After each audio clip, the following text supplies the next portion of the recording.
Oral questions by members. Leader of the Official Opposition. Thank you, Mr. Speaker. Well, for months, the people who work in the tourism industry have been telling the Premier to take the threat of American cruise ships permanently bypassing our ports seriously. But the Premier dismissed it.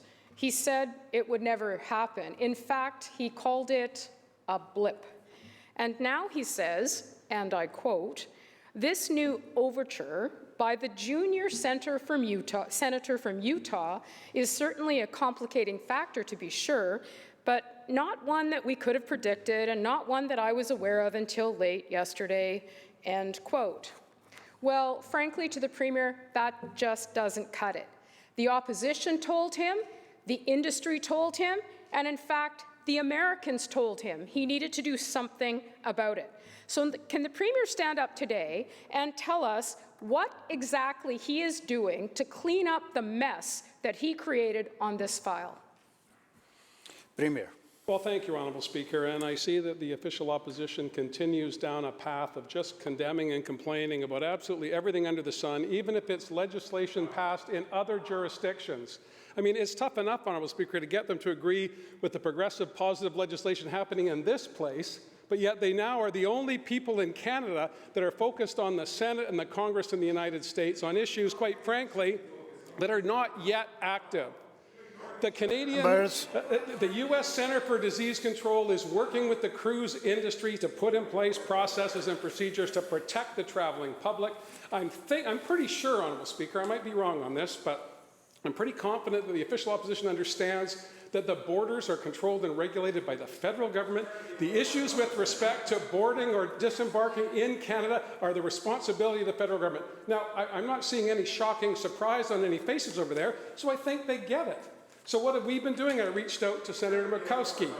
Members. I talked to her about the importance of the relationships between Alaska and British Columbia, and she concurs. Her legislation will sunset. Her legislation, if the member from Vancouver doesn't want to hear the answer, this is a pattern, Honourable Speaker. They ask a question and then they heckle without getting the answer. I spoke to the sponsoring minister of the bill that passed. She confirmed that it will sunset when the borders open. She confirmed that the relationships between Alaska and British Columbia are strong. I work with the governor of Washington all the time.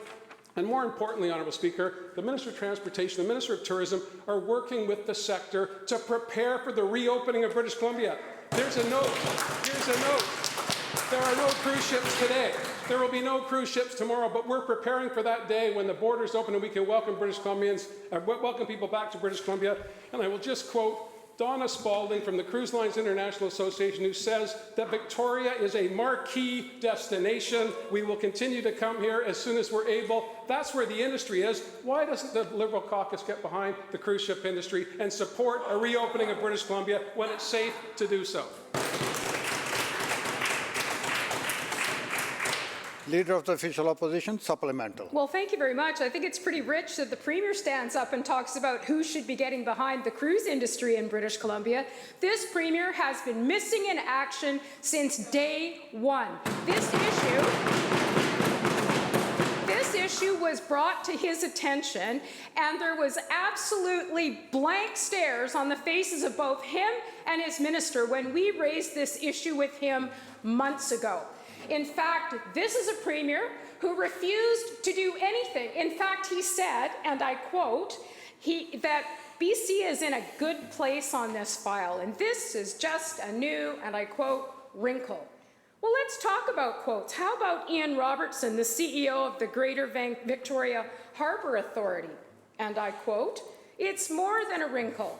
I absolutely think more could have been done, and the Premier should have reached out, but there was no communication with the Premier and the industry." So let's be clear, the Premier can bluster all he wants over there, but what he did was ignore the warnings. He ignored the proposals of technical stops that would have safeguarded our cruise ship industry. And where did he hear that first? On this side of the legislature. He instead chose to actively mock U.S. actions and those people who tried to warn him. What did he say? Never going to happen, not going to pass, not going to be signed off by the President of the United States. Well, guess what?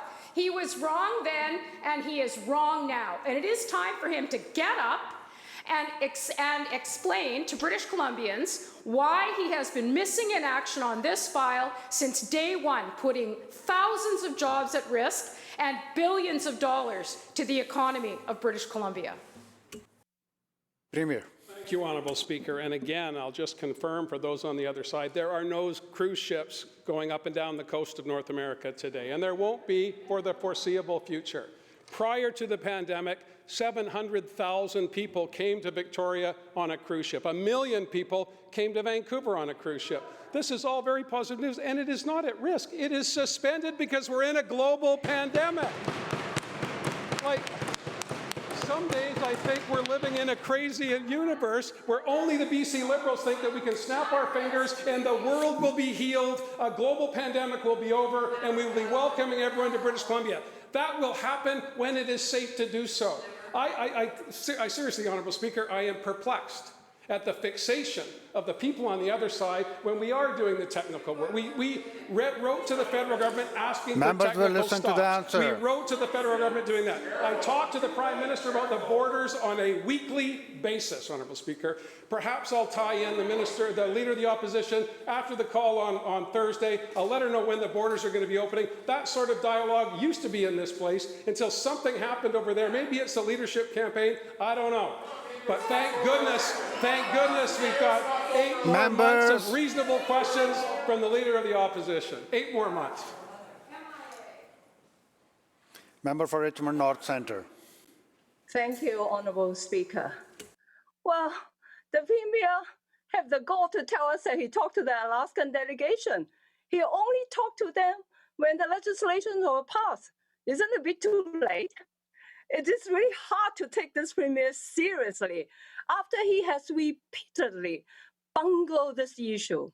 His tourism minister rejected a briefing from the cruise sector and instead accused the opposition of fear-mongering. She said the NDP was, I quote, arrogant in our confidence, end quote. Instead of arrogance, the cruise sector needs clear answer about when or even if they can expect the business once again. This mess is clearly the Premier's fault. Can the Premier confirm what steps he is now taking to clean up his own mess? Premier. Thank you, Honourable Speaker. Again, Canadian federalism is a complicated subject. I appreciate that. The federal government is responsible for the borders. The federal government has a division, Transport Canada, that regulates people coming in and out of our ports. And they have determined that the cruise ship industry will be suspended until February of 2022. Not the provincial government, not the municipal government of Victoria, not the municipal governments in Prince Rupert, the federal government. Now, I appreciate there's not a lot to say in Richmond that's negative because we're building a new hospital, we're putting money into the night market. 3 out of the 4 members from that committee are sitting on this side of the House because the people of Richmond understand that a progressive, positive government starts with having progressive, positive ideas, not hanging on and weaponizing an issue that is a federal issue, Honourable Speaker. We have been working to try and break this logjam, trying to get a way forward. I spoke to the senator who sponsored the bill. She's a neighbor of ours from Alaska. Positive discussion, sunset clause is there to protect everybody up and down the coast. And guess what? The industry is championing Victoria, Vancouver, and Prince Rupert as marquee destinations. I don't know why that's not good enough for the people on that side, but I guess another 3.5 years of opposition and lame questions is not much to get up in the morning for. Member for Richmond North Centre supplemental. Thank you, Mr. Speaker. For the Premier to keep saying that it's a federal jurisdiction doesn't cut it. Doesn't he understand that the delegation, the Alaskan delegation, has been copied to the Premier asking for technical stop? And this tourism minister, when we raised this issue, she doesn't have a clue what technical stop was about. If we could have responded and urged the federal government was waiting for us to say yes to technical stop. The Minister of Tourism claiming all hands are on deck, but couldn't say what anyone was doing. Now we know why. The province didn't work with the Alaskans. The premier didn't work with anyone in the file until it was way too late. On Friday, the premier said, I quote, "I don't regret not yelling louder at people who would not have been listening," end quote. So instead, he did nothing. And BC faces a real crisis that is of the premier's making. Can the premier tell us what steps, not just words, but actions he is taking to protect the thousands employed in the cruise ship industry? Premier. Again, Honourable Speaker, the federal government closed our borders. And at that time, we were unanimous in support of that position because COVID-19 was a global pandemic that would have had a negative effect, not just on the cruise ship sector, but our entire economy. Everyone supported that, and we're continuing to work to find a safe way to reopen our borders. And part of that will include our marine borders that the member refers to. The technical stop she's asking about, we said to the federal government, we encourage you to allow that to happen in writing. In writing. I don't know what part of that they don't understand, Honourable Speaker. Now, I appreciate the member for Kamloops. A lot of cruise ships go through Kamloops. I understand that he would be concerned about this. I live in Victoria. I understand the importance of the cruise industry to British Columbia, perhaps better than many of the people on that side of the House. We're committed to making sure that when the borders are safe to open, we're 100% there. The Minister of Transportation, the Minister of Tourism are engaged with the sector. But more importantly, the free enterprises on the other side should look at what the market is saying. And the market is saying, Victoria, Vancouver, marquee destinations. People want to come here because they don't watch Question Period and listen to Liberals. Member for Saanich North and Islands. Thank you, Mr. Speaker. Last week, the representative for Children and Youth released a report on the tragic circumstances that led to the death of an Indigenous child, Sky. Sky's story is tragic. It reflects the stories of many others under the care of the Ministry of Children and Family Development. The institution that should be protecting these children is instead taking Indigenous children away from their families and perpetuating the colonial child welfare policy. The report's recommendations of more training and more conversations are just more of the status quo that is failing Indigenous children and families. They don't go far enough to ensure that children won't experience the same as Sky. The consultation draft of the action plan on the Declaration on the Rights of Indigenous Peoples Act was released on Friday. None of the actions in the plan are surprising. These are all actions that we've been talking about for years. The plan calls for the province to, at minimum, reduce the number of Indigenous children in care, support family preservation, and to create long-term change for Indigenous-led childcare. My question, Honourable Speaker, is to the Minister of Children and Family Development. The story of Sky is all too familiar in this House. Will the minister commit to ending this colonial legacy of taking children away from their communities by giving Indigenous communities full authority over the systems that provide care for their children and families? Minister of Children and Family Development. Thank you, Honourable Speaker, and thank you to the member for the question. I would also like to thank the representative for this report, and I want to say thank you to all of the family and friends and everyone who was involved in this amazing young person's life for stepping forward and sharing their stories and helping us understand her story as well.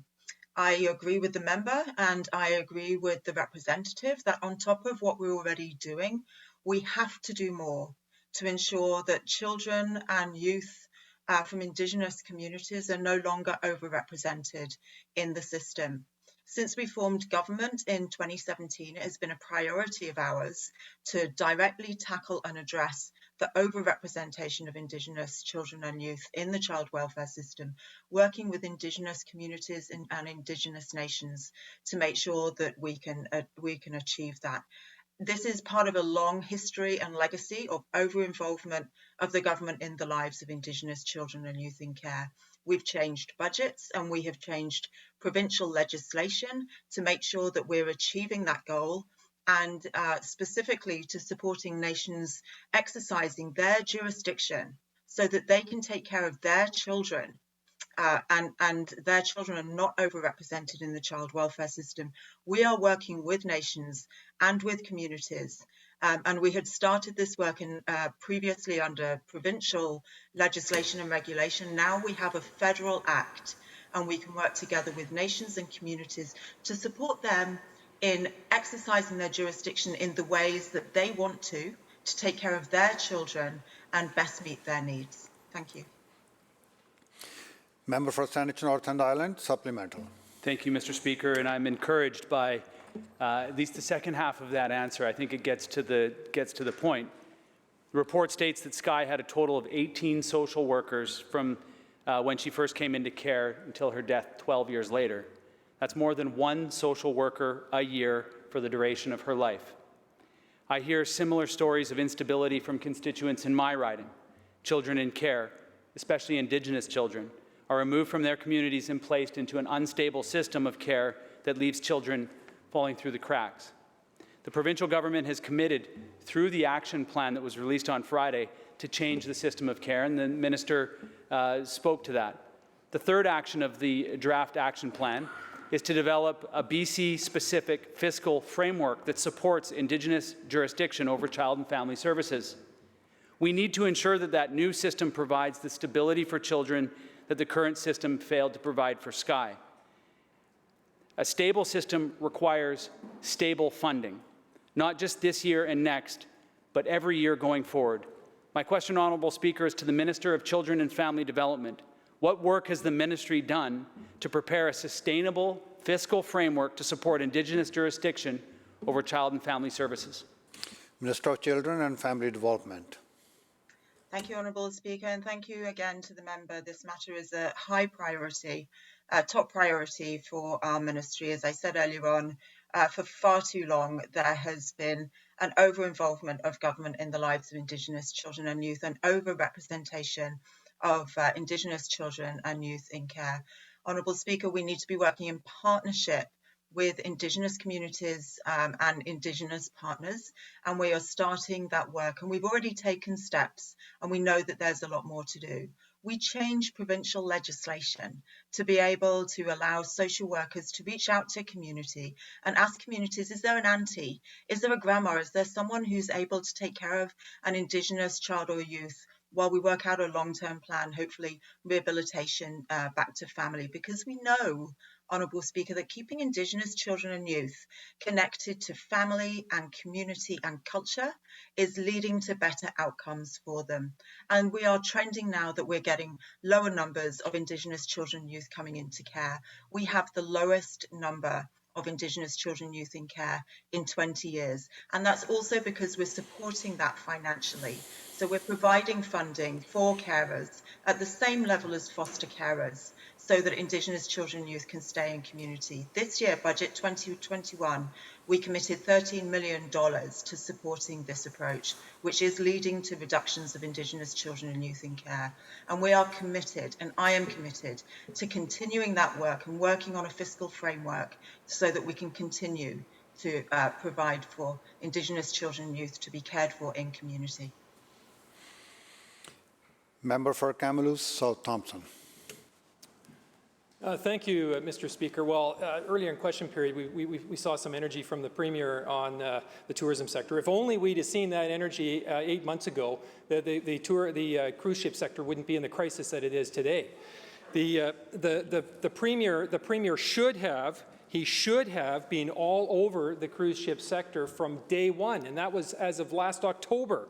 But instead of standing up for our tourism sector, the Premier went and called an unnecessary pandemic election, which essentially froze government for a number of months. And now the Premier says he couldn't possibly have predicted what has happened in BC's cruise ship sector. Ian Robertson from the Victoria Harbour Authority says, and I quote, "There's always that risk. That's how things become permanent. They start with a temporary measure, and then they become permanent," end quote. Could the Premier please tell us, after ignoring the issue for 8 months, what immediate steps has he taken to protect BC's multi-billion-dollar cruise ship sector? Premier. Well, thank you, Honourable Speaker, and I'm sure the member from Kamloops will know that the two acts in question in the United States are over 100 years old, and it's not surprising that the United States Senate wants to modernize some of its archaic practices. Fair enough. The marketplace tells people that British Columbia is a good place to come to. People who sell tickets and passage on cruise ships want to do that. The industry wants to come here. 8 months ago, as the member goes back 8 months ago, how could we have predicted this would have been a problem? It was pretty easy to predict. The borders were closed. Even Liberals could have understood that that would have a negative impact on tourism, that would have had a negative impact on the cruise ship sector. But here's the good news, Honourable Speaker, and of course, it's good news that's perpetuating on this side of the House because we're focused on a positive step forward. Today, we announced going to step 2 in our restart plan, lauded by industry, lauded by the tourism sector, and in another 2 weeks, as we go through another incubation period, we're going to probably move to stage 3, which will mean even more opportunity for people to come to British Columbia, to see the splendor here, to maybe, if cruise ships are running again, and again, this is the U.S. Center for Disease Control that are putting these restrictions in place. It's not me, Honourable Speaker, pardon me, it's not this government, it's someone else. And I appreciate it's easy to blame me for all of the problems in the world. Bring it on, I'm happy to hear from you, member. Member for Kamloops South Thompson, supplemental. Well, newsflash for the Premier. It is the Premier's job to defend the thousands and thousands of British Columbians who work in the cruise ship sector. It is the Premier's job to stand up for the sector and everybody who works in it. The Premier has been sleeping at the switch. He was first notified of the issues that were building in the cruise ship sector, the concerns that the Alaskan delegation in particular had 8 months ago. And he did nothing at that time. He did nothing up until literally, it seems, days ago. He's put the entire cruise ship sector in British Columbia at grave risk. And while the Premier was pretending that everything was fine in the sector last Friday, industry experts had differing views of the state of the sector. The very next day, the Premier was contradicted by Ian Robertson of the Victoria Harbour Authority. Ian Robertson said, and I quote, "I'm incredibly concerned. This was always my fear, that this legislation, while being talked about as being temporary, could become permanent. Quite honestly, I don't think government, both the provincial and federal level, took this seriously enough when this all started." End quote. So again, the question to the Premier is this: will the Premier do at least one thing right and tell British Columbians what he's doing besides shrugging and hoping to protect the thousands of cruise ship sector jobs that are at risk because of his inaction? Premier. Thank you, Honourable Speaker. Well, again, the Port Authorities are federal jurisdiction. Mr. Robertson was appointed by the federal government. I would have thought that he could have reached out to the people who closed the borders and asked them about reopening them. That's what I would have done if I was a federal appointee, and I've done that anyway, Honourable Speaker, because I believe British Columbians, when we're ready to open up our borders, will welcome the world back here because we have as the cruise ship industry says, a marquee destination. And again, I would have thought the free enterprises on the other side would have allowed the market to speak on these questions, rather than following the debates and deliberations of the U.S. Senate, which seems to be a preoccupation. Maybe you don't have enough to do on that side of the House anymore. Member for Abbotsford West. Thanks, Mr. Speaker. Well, the Premier has been dismissive of this issue from day one. Today, he has reverted to being insulting. He has also, by the way, been wrong every step of the way. He has been wrong every step of the way, and the price will be paid by those working in BC's tourism sector, in the cruise ship sector, Mr. Speaker. He says at one point, well, we've been working quietly behind the scenes. Well, apparently more quietly than he wants to admit, because when we FOI'd those agencies at the federal level, including Transport Canada, and when we FOI'd the provincial government to determine exactly what records exist of the contacts he claims to have been made defending the interests of BC's tourism sector, do you know what we come up with? Nothing. Nothing. About the letter in February about the legislation that the Premier said could never pass.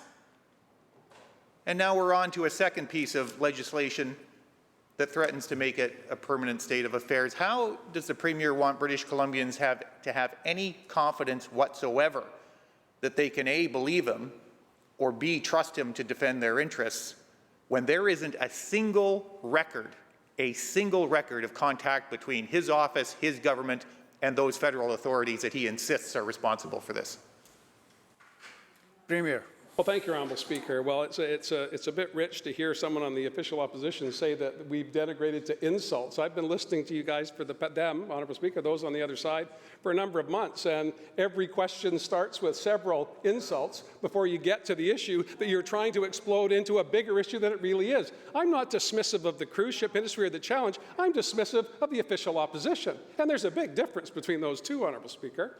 What we have been doing is focusing on what British Columbians want us to focus on, protecting communities, people, and businesses as we come through a global pandemic. I feel like I have to highlight that, Honourable Speaker. It's as if you haven't been on the same planet, or they have not been on the same planet as the rest of us on this side of the House, Honourable Speaker. There are no cruise ships going up and down the coast of North America right now, and there won't be in the foreseeable future. But that has not stopped us from engaging with the industry, engaging with the federal government, and getting to a place as we go from stage 2, which we announced today. I thought that might have been a cause for celebration on the other side, but no good news from that side, only negativity. The nabobs of negativity are alive and well in British Columbia, and they all sit over there. Member for Abbotsford West supplemental. Member. Thank you, Spiro Agnew. Mr. Speaker, the story's changing, as it has throughout this sad episode in our history. The Premier began the... Members, let's listen to the question, please. The Premier began, when we raised this issue in the House, sounding the warning. He began by saying even a temporary measure had no chance of passing the U.S. Congress. Then it passed. Oh, he said that's not a big deal. They'll never, ever consider making something like that permanent. That is now under active consideration and deemed likely to pass as well. Response from the Premier, well, it doesn't really matter. It doesn't really matter. It matters a lot, Mr. Speaker, and the Premier needs to be answerable for the fact that despite claiming after the fact that he and his government have been lobbying on behalf of this sector, there's not a single record, not from his office, not from his government, not from the federal authorities, not from Transport Canada, not a single record that reinforces or supports the story that the Premier is trying to tell. British Columbians need to know what this government has been doing to defend their interests of a multi-billion-dollar industry, and so far all the Premier has had to offer are insults and dismissive comments, and he's got to do better than that in this House, Mr. Speaker.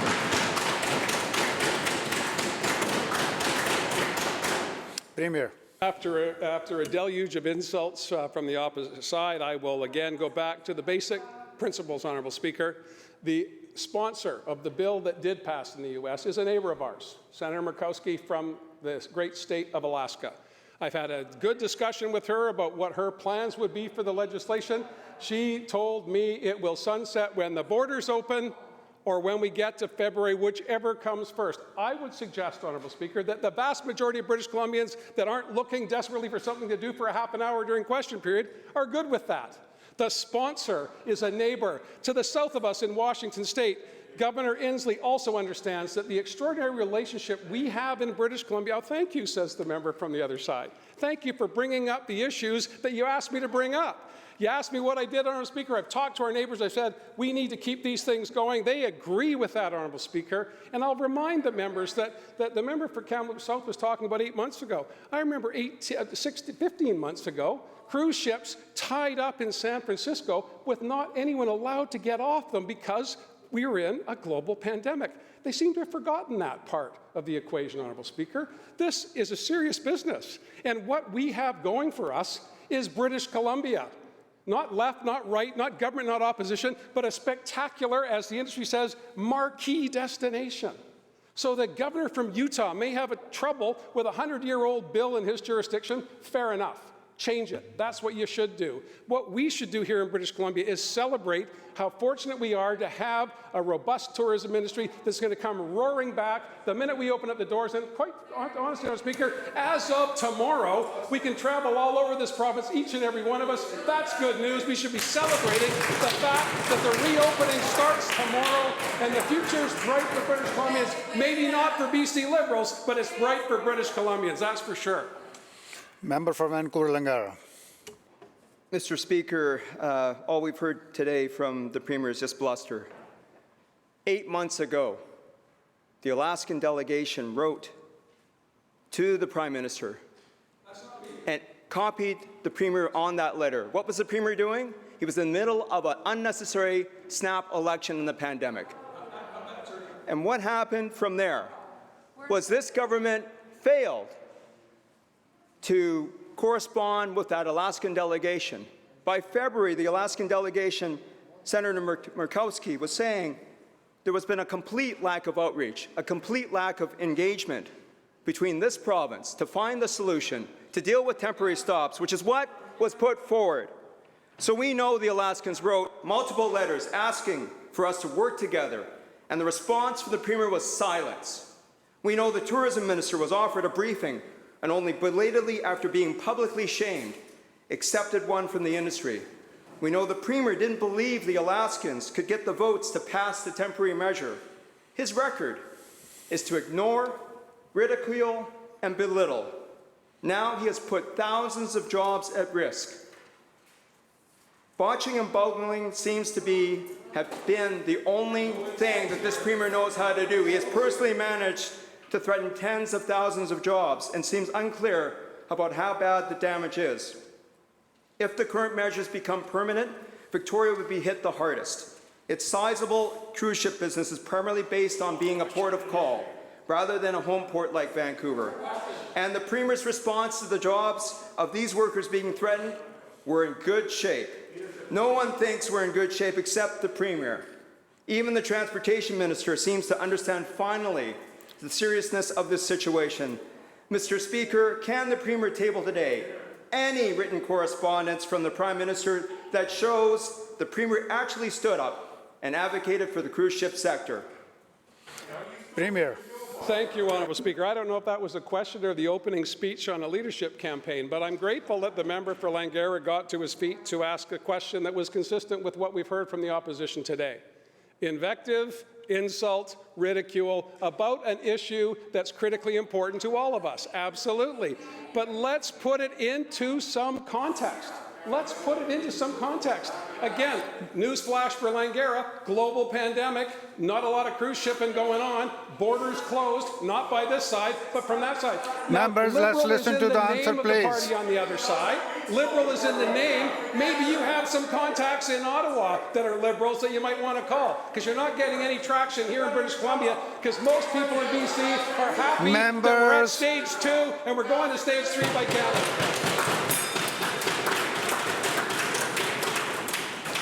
The bell ends the question period.